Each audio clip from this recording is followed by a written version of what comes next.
have So, a lot of money. I will pay. I know you have a lot of money. Extra money. मैं कह रही हूँ इतना धीमे मत बोलिए। वेलकम दोस्तों, इस वीडियो में बात करेंगे इस वक्त सोशल मीडिया पर क्या वायरल चल रहा है। तो करवा चौथ पर फिर से मेहंदी को लेकर के बवाल मचा हुआ है। क्या कुछ चल रहा है और मेहंदी की हिस्ट्री बताएंगे, क्योंकि हर साल का ही हो गया है, लगातार इस चीज़ को लेकर के देखने को मिलता है, जहां मुसलमानों से मेहंदी ना लगाने को लेकर के कहीं प्रोटेस्ट किया जाता है, कहीं बाइकआउट किया जाता है, यानी ये तमाम चीज़ें चलती है। तो आज इस वीडियो में मेहंदी की पूरी जो हिस्ट्री है वो आपके साथ शेयर करेंगे। भारत में कैसा है वो बताएंगे आपको। उसी के साथ साथ कई सारी रिपोर्टें हैं जिस पर चर्चा खास नहीं हो रही है, लेकिन इस वीडियो में करेंगे। लेकिन आगे बढ़ने से पहले आप सभी से गुजारिश के चैनल को सब्सक्राइब और रीच के लिए लाइक शेयर कमेंट करना ना भूलें। देखिए, मेहंदी का जो पूरा सिलसिला है ना वो 5000 साल पुराना है। लेकिन जो अभी खबर है ना वो क्या है, देखिए खबर निकल के आ रही है कि मुजफ्फरनगर में क्रांति सेना महिला मोर्चा द्वारा, जी हाँ, उनके ग्रुप की कुछ महिलाएं जो हैं वो मार्केट में निकली हैं और मार्केट में निकल करके कह रही हैं कि मुसलमानों से मेहंदी नहीं लगानी चाहिए, यानी मुसलमानों का मेहंदी लगाने को लेकर के बाइकआउट चल रहा है। और कहा जा रहा है कि अगर कोई पकड़ा गया तो उसे सबक भी सिखाया जाएगा। अब जैसे कि आप जानते ही होंगे कि पिछले साल भी इस तरीके की रिपोर्ट आई थी, जहां लगातार ये आरोप लग रहा था कि ये मुसलमान मेहंदियों में थूक करके मेहंदी लगाते हैं। यानी हर साल का मेहंदी को लेकर के मुसलमानों को बाइकआउट करना ये लगातार होता दिख रहा है, और जिसको लेकर के सोशल मीडिया पर भी आलोचना जारी है। लेकिन कई लोग ऐसे होंगे जिन्हें मेहंदी की हिस्ट्री नहीं पता है।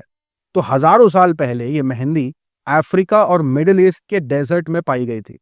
यानी एक पौधा था जिसका नाम लॉसोनिया इनरमिस था, जिसको आज मेहंदी के नाम से जाना जाता है। और ये पौधे को पीसते वक्त, इन पत्तों को पीसते वक्त वहां के लोगों ने महसूस किया कि हाथ ठंडे रहते हैं और हाथ पर लाल रंग भी चढ़ने लगा था। यहाँ तक कि जो इजिप्ट की रानी थी वो तक इसे लगाने लग गई थी। इजिप्ट की जो ममीज है, ममीज के बाल और नाखूनों में भी मेहंदी के सबूत पाए गए हैं। तो ये तो रहा कि ये हजारों साल पुरानी प्रथा है जो चलती आ रही है अफ्रीका और मिडिल ईस्ट से।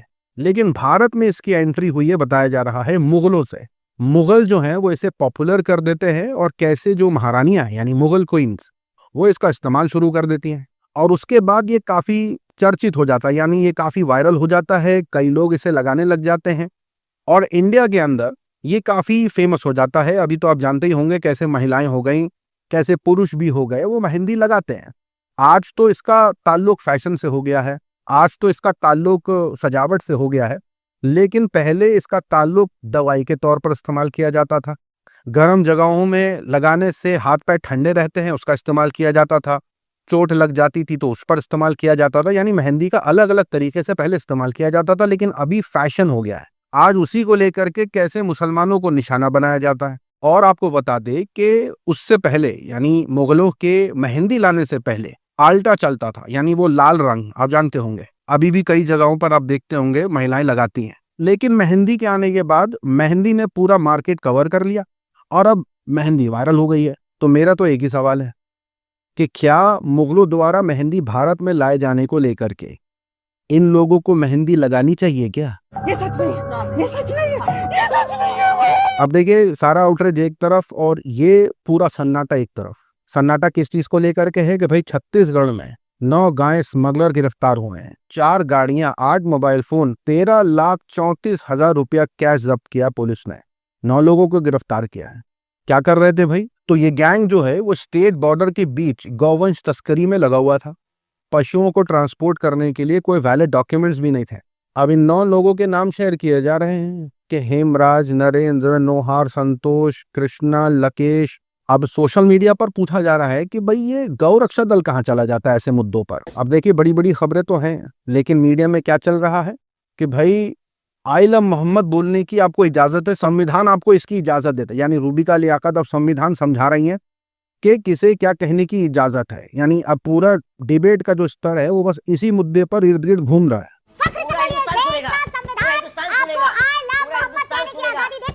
हाँ, ये कर लो पहले। दूसरी तरफ नितिन गडकरी के बेटे की काफी तारीफ हो रही है। ऐसे तो नितिन जी की भी हो रही है, वो जो पूरा विवाद रहा, जैसे कि आपको याद होगा एथेनॉल को लेकर के। अब वो मामला यहां तक पहुंच गया है कि कैसे सीएन एग्रो, जी हाँ, 7500 करोड़ की कंपनी होने जा रही है, यानी मार्केट कैप उसका 7500 करोड़ का होने जा रहा है। ये कुछ रिपोर्टें निकल के आ रही हैं स्क्रीनशॉट्स के माध्यम से कि शेयर के प्राइसेस देखिए, यानी अगस्त के 2024 तक तो 41 रुपये रेट था भाई, यानी इस साल अगस्त तक भी लगभग 400 सवा 400 के आसपास रेट था, और अब कैसे जब मैं ये रिपोर्ट बना रहा हूं तो 2700 2800 पहुंच गया शेयर प्राइस। ये कोई फाइनेंशियल एडवाइस नहीं दे रहा मैं आपको, बस रिपोर्ट बता रहा हूं, कहीं लगाने वगाने मत भाग जाना भाई, पता चले सारा बिल आप मुझ पर फाड़ दो। लेकिन जो बातें चल रही हैं वो यही है कि नितिन गडकरी का बेटा ऑफिशियली बहुत जल्दी बिलियनर बनने वाला है। विपक्ष की तरफ से कहा जा रहा है कि अगर आप 10 लाख रुपए एक साल पहले इन्वेस्ट किए होते तो आज आपके पास 1 करोड़ 45 लाख रुपए अकाउंट में होते। नितिन गडकरी जी को टैग करके कहा जा रहा है कि वाकई आपका ब्रेन तो 200 करोड़ पर मंथ के हिसाब से ही चलता है। आगे अपडेट आपको बता दें कि जिस तरीके से सुप्रीम कोर्ट के चीफ जस्टिस गवाही के ऊपर जो जूता मारने वाला मामला सामने आया था, उसको लेकर के जो टिप्पणियां हो रही थी ना, यानी पहले तो एडवोकेट की तारीफ के भाई दाद देनी होगी, एडवोकेट की इतना जिगर है, इतना कलेजा है, और कुछ लोग कहने लगे कि भाई जूता नहीं कुछ और होना चाहिए था उसके हाथ में, यानी ये तमाम चीजें चल रही थी। लेकिन जो लोग सोशल मीडिया पर डांस कर रहे थे, कास्टिस्ट कमेंट पास कर रहे थे, यानी अनाप शनाप जो बोल रहे थे सीजीआई के खिलाफ, पंजाब के अंदर उनके ऊपर एफआईआर हो गई है। लगभग 100 से ज्यादा एफआईआर हुई है पंजाब के अंदर। साथ ही साथ खबर निकल के आ रही है कि यूपीआई पेमेंट के अंदर अब फेशियल रिकग्निशन और फिंगरप्रिंट का इस्तेमाल होने जा रहा है 8 अक्टूबर के बाद से, यानी अब आप जो पिन डालते थे उसे जरूरत नहीं है, आप फेशियल रिकग्निशन और फिंगरप्रिंट से भी पे कर सकेंगे। सोशल मीडिया पर चल रहा है कि ये तो अजय देवगन के लिए बहुत खतरनाक हो जाएगा। ऐसे लहरा के तू रूबरू आ गई। और कुछ लोगों का तो ये तक कहना है कि भाई अगर सोए रहे और किसी ने लॉक खोल लिया और अकाउंट खाली कर लिया तो अब देखिए डर उसे लगे जिसके अकाउंट में पैसे रहते हैं। भाई हमारे अकाउंट में तो पैसे रहते नहीं है। वायलेंस या कभी ऐसी सेंसिटिव खबरें शेयर कर दो तो डिमोनेटाइज हो जाती हैं वीडियो, स्पॉन्सरशिप कर दो तो गालियां पड़ जाती हैं। एक तरफ कुआं दूसरी तरफ खाई, कहाँ जाएं भाई? तो थोड़ा सपोर्ट भी करना बनता है आप लोगों की तरफ से।